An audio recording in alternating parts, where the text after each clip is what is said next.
শুভকে। সুপ্রিয় দর্শক, আজকে আমাদের মাঝে উপস্থিত রয়েছেন অভিনেতা, নাট্যকার ও জনসংযোগবিদ রেজাউর রহমান রিজভী। শুভ সকাল, কেমন আছেন? ধন্যবাদ, শুভ সকাল, ভালো আছি। এবং সেই সাথে আপনাকে শুভ জন্মদিন। আমরা জানি যে আজ আপনার জন্মদিন। আজকের এই স্পেশাল দিনে কিভাবে পালন করবেন দিনটি? ধন্যবাদ। আসলে জন্মদিনটাকে স্পেশাল থাকে না একটা সময়, হয়তো ছোটোবেলায় সেটা আমেজ থাকে, কারণ দিন যখন বড় হয় তোর মনে আস্তে আস্তে দিন ফুরিয়ে যাচ্ছে, তখন আসলে স্পেশালটা চাইলে হয় না। তবে শুভাকাঙ্ক্ষী এবং যারা বন্ধুবান্ধব থাকে তারা এটি স্পেশাল করে তোলে প্রতি বছরই।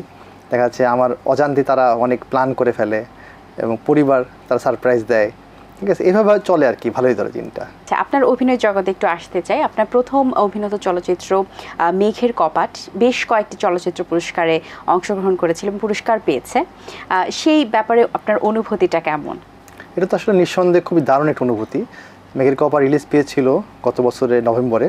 এরপরে ছবিটা ঢাকা সহ ঢাকার বাইরে বেশ কয়েকটি হলে চলেছে এবং পরবর্তীকালে ডিসেম্বরে এটা এই সাপটা চুক্তির আওতায় ইন্ডিয়াতে মুক্তি পায়। আচ্ছা। এবং হচ্ছে ইন্ডিয়াতে ওখানকার একটা চলচ্চিত্র উৎসবে তারা বেশ অনেকগুলো অ্যাওয়ার্ড পায় এবং উল্লেখযোগ্য একটা ছিল রাজ কাপুর অ্যাওয়ার্ড, সেটাও পেয়েছে। পরবর্তীকালে ঢাকা চলচ্চিত্র উৎসব, যেটা এই বছর জানুয়ারিতে ছিল, সেখানে এটা পার্টিসিপেট করে এবং পুরস্কৃত হয়। আর সর্বশেষ এই গত মাসেই এপ্রিলে নিউ ইয়র্ক ফেস্টিভ্যালে এটা ছিল এবং এখানে আমাদের ছবির যে নায়িকা ছিলেন তিনি একটা অ্যাওয়ার্ড পেয়েছেন। ফলে সমগ্র বিষয়টা নিয়ে ছবিটা যে ভালো লাগছে মানুষের কাছে এবং বোদ্ধাদের কাছে যেটা গ্রহণযোগ্যতা পাচ্ছে, বিশেষ করে অ্যাওয়ার্ডগুলোর মাধ্যমে প্রমাণটা, এটা একটা পার্ট হতে পারে, আমি আনন্দিত। বাহ। আগামীতে আর নতুন কি কি চলচ্চিত্রের সাথে নিজেকে চুক্তিবদ্ধ করছেন? চলচ্চিত্র আসলে কি একটা ভালোবাসার জায়গা, কারণ আমি নাটকে দীর্ঘদিন অভিনয় করি, অ্যাডে করেছি, কিন্তু চলচ্চিত্রের সঙ্গে যুক্ত হওয়ার পর দেখলাম আসলে এই পরিসরটা একটা ডিফারেন্ট ফিলিং। ফলে এটার সঙ্গে কাজ করার যে মজাটা আসলে অন্য কারোর সাথে মিলবে না। তো সেই ফলশ্রুতিতে আসলে আমি সেকেন্ড ফিল্ম সামনে করব এবং অলরেডি কাজ চুক্তিবদ্ধ হয়েছি। আমার প্রথম ফিল্মের ডিরেক্টর ছিল ওয়ালিদ আহমেদ, তার একটি ফিল্মের কথা চলছে আর কি, কাজ করার জন্য। আসলে কি সবার সিঙ্ক হয় না, যেহেতু আসলে তার সিঙ্ক হয়ে গেছে আসলে, এবং আমার ল্যাঙ্গুয়েজ তার ল্যাঙ্গুয়েজ আমি ভালো বুঝতে পারি আসলে। কারণ এখানে হচ্ছে কি ডিরেক্টরস মিডিয়ার মধ্যে পারস্পরিক যদি আমরা কমিউনিকেশনটা ভালো না অ্যাডাপ্ট করতে পারি, তাহলে কিন্তু কাজটা ভালো আসবে না। তিনি যখন আমাকে বুঝবেন, আমি তাকে বুঝবো, অবশ্যই কাজটা খুব সুন্দর আসবে। সেই হিসেবে তার সঙ্গে কাজ করাটা আসলে আমার সামনে আরও চলবে আশা করছি।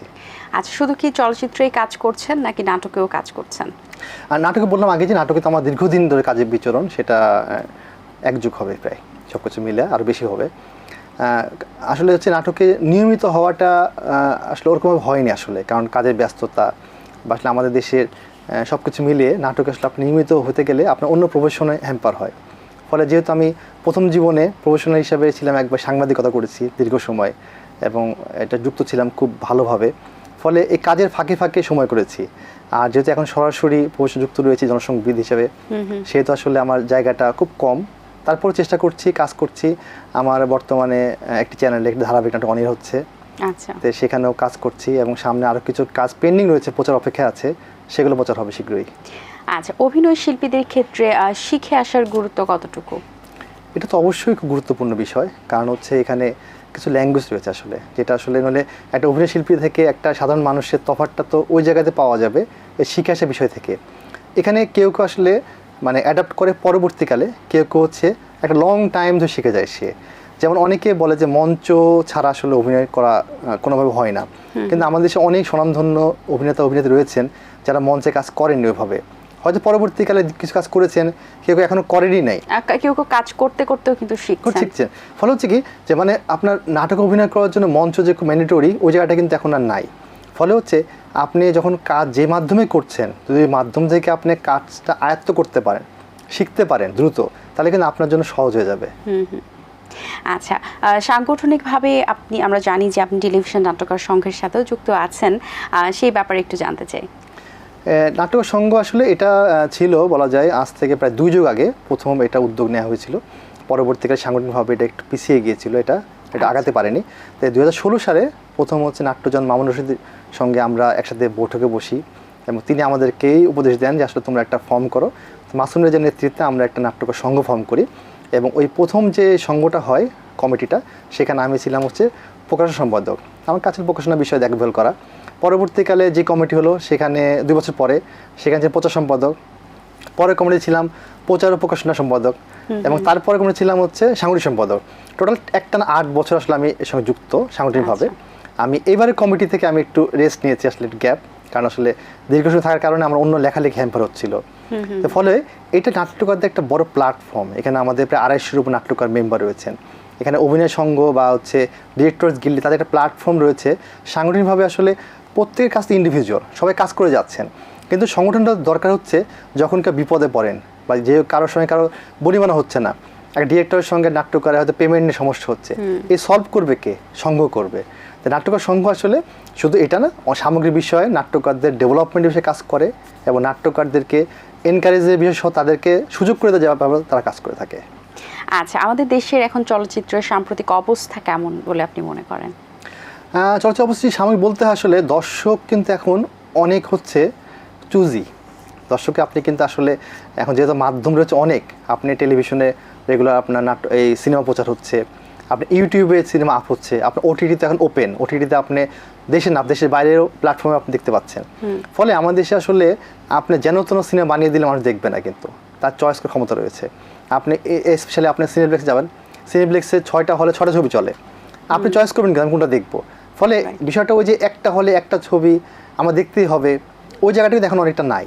ফলে হচ্ছে কি, যেটা সিঙ্গেল স্ক্রিন বলি আসলে, সেটা কিন্তু অনেক ক্ষেত্রে বন্ধ হয়ে যাচ্ছে।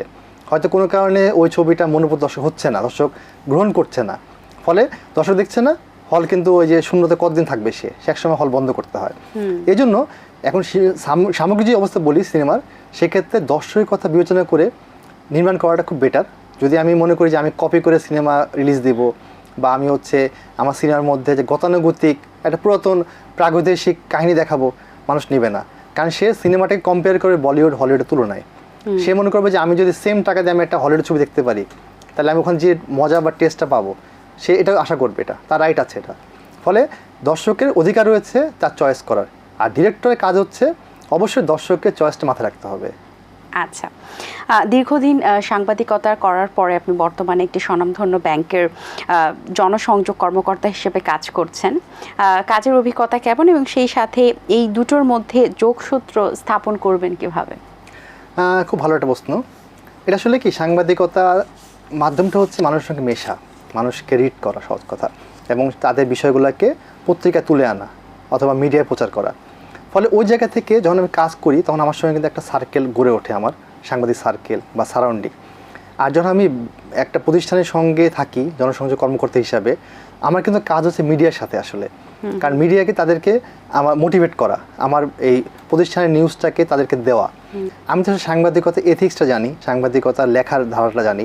ফলে সাংবাদিকরা কোন নিউজটা কোন অ্যাঙ্গেলে চায়, এটা আসলে আমার জন্য সুবিধা হয়। কিন্তু দেখা যাচ্ছে কি, অনেকে যারা আসলে এইটার একটু নলেজ ঘাটতে থাকে, তারা কিন্তু অনেক সময় এটা মনোপুত হতে পারে না। এই জন্য অনেকে দেখা যায় বলে নিউজ পাঠিয়েছে অনেক, ছাপা হচ্ছে না। আমি তো এমন দেখি না, আমি নিউজ পাঠাই, আমি যার পাঠাই তার বেশি ছাপা হয় আসলে, কারণ হচ্ছে সবাই নিচ্ছে, রিসিভ করছে এটা।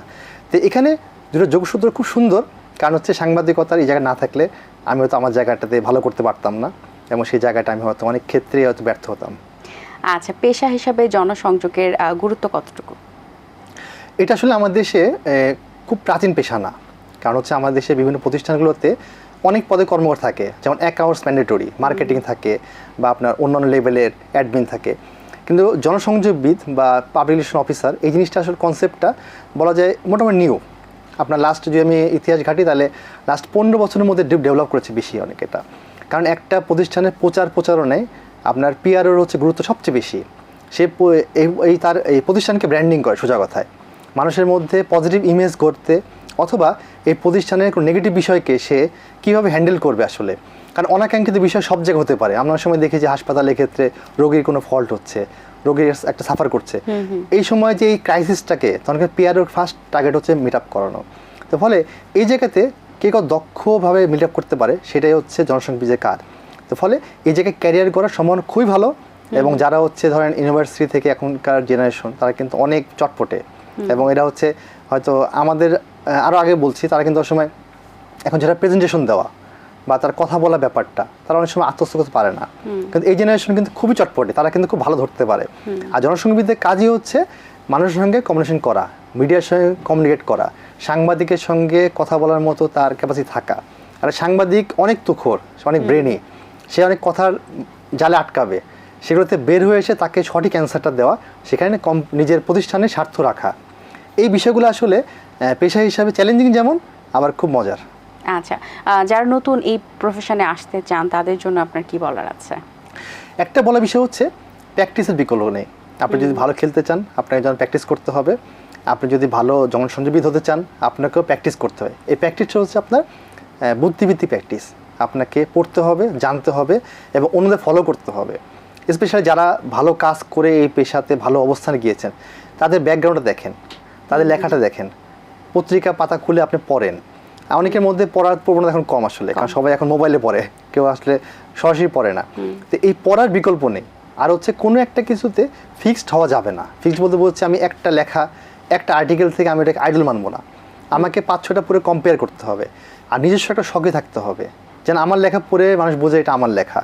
আর এখানে হচ্ছে মানুষকে হ্যান্ডেল করাবে থাকতে হবে, যে ব্যবহারটা অনেক থাকতে হবে স্মুথলি। তো কাউকে যদি আমি কনভিন্স করতে না পারি তাহলে তো এই পেশায় থেকে লাভ নেই। কারণ আমার মনে হয় এই পেশাতে অপার সম্ভাবনা রয়েছে। এখন অনেক প্রতিষ্ঠানে আপনার পিআরও পোস্টটা ক্রিয়েট হচ্ছে এবং তারা কিন্তু খুব ভালো স্যালারিতে কাজ করছে এবং এজেন্সিয়াল পোস্ট এটাকে ক্যারি করা হচ্ছে ইন্টারন্যাশনাল এনজিওগুলোতে, লোকাল এনজিওগুলোতে এবং আপনার বিভিন্ন মাল্টিনেশনাল কোম্পানিগুলোতে মাস্টলি আপনার পাবলিকেশন থাকতেছে। ফলে আমরা যদি এই জায়গাতে এখনকার জেনারেশন এই বিষয়টাকে নিতে পারে তাহলে খুব ভালো করবে। আচ্ছা, ভবিষ্যৎ পরিকল্পনা কি? ভবিষ্যতে আসলে আমার ইচ্ছা রয়েছে জনসংযোগ বিদেশে কাজ করছি, কারণ এর আগে আমি 2টা প্রতিষ্ঠানে কাজ করেছি একইভাবে। তো এই জায়গাটা আসলে আমি চাই আরও ডেভেলপ করতে, নিজেকে ডেভেলপ করতে এবং হচ্ছে যারা নতুন আসতে চায় তাদেরকে আসলে কিছু শেখাতে চাই। কারণ হচ্ছে আমি যখন দেখি আমার আশেপাশে অনেকে কাজ করছে কিন্তু আসলে তাদের প্রপার লার্নিংটা নাই, এই জায়গাটা আসলে শেখাতে পারলে ভালো লাগে। আর যেহেতু মিডিয়ার প্রতি ভালোবাসা আসলে অনেক আগে থেকে এগুলো কাজ করি, এই কাজটা কন্টিনিউ করতে চাই। বিশেষ করে নাটক লেখা, অভিনয়, ফিল্মের সঙ্গে যুক্ত হয়েছি, সেখানে কাজ করব। সর্বোপরি মোটামুটি থাকতে চাই সব কিছু মিলিয়ে। আচ্ছা, যেহেতু ব্যস্ততা আছে, অবসর সময় পাওয়া হলে কি করা হয়? অবসর পাওয়া তেমন হয় না, খুব কম। গান শুনি আর সিনেমা দেখি, কারণ হচ্ছে যেহেতু আমি গানের ভক্ত, গান লিখিও টুকটাক, ফলে হচ্ছে ওই জায়গাটা গানটা শোনা হয় খুব বেশি। আর হচ্ছে সিনেমাটা দেখি, কারণ হচ্ছে আমার হচ্ছে সিনেমাটা দেখলে মনে হয় কি আমি একটা সিনেমা থেকে কিছু একটা নিতে পারছি, আসলে কিছু একটা শেখা যায়। হ্যাঁ, কারণ হচ্ছে আমার কাছে মনে হচ্ছে যে ফেসবুক, ইউটিউবে ছোট ছোট রিল না দেখে একটা পূর্ণাঙ্গ সিনেমা দেখলে কিছু শেখা যাবে। আচ্ছা, আপনি যেহেতু অভিনেতা, আপনার পছন্দের অভিনেতা কে? আমার অভিনেতা তাদেরকে অনেক বড় আসলে, তাও যে আমি ছোটো করে বলি, বাংলাদেশের হুমায়ুন ফরিদি। উনি আমার ইউনিভার্সিটির বড় ভাইও ছিলেন, অনেক সিনিয়র ছিলেন। তার কাছে শেখার অনেক কিছু রয়েছে এবং এই যে এক্সপ্রেশনগুলো চেঞ্জ হওয়াটা ক্ষণিকের মধ্যে এবং ব্যক্তিত্ব ধরে রেখে অভিনয় করাটা, তার অভিনয়গুলো দেখলে, তার কথা শুনলে খুব দারুণ লাগে। তার মনে হয় এটাই। আর লেখক হিসেবে হুমায়ুন আহমেদ আমার খুবই ফেভারিট সবসময়ের জন্য, কারণ তিনি শুধু লেখক ছিলেন না, তিনি ছিলেন নির্মাতা। ফলে তার নির্মাণগুলো, তার সিনেমাগুলো, তার ডায়লগগুলো অসাধারণ, আনপ্যারালাল। ফলে এই ডায়লগগুলো আসলে যখন আমি লেখার মধ্যে আমি লিখি, তাহলে আমি ভাবছি আসলে তিনি কী চিন্তা করতেন। হয়তো কপি করা যাবে না, কিন্তু ভাবনাটা কিন্তু নিজে নেওয়া যায়।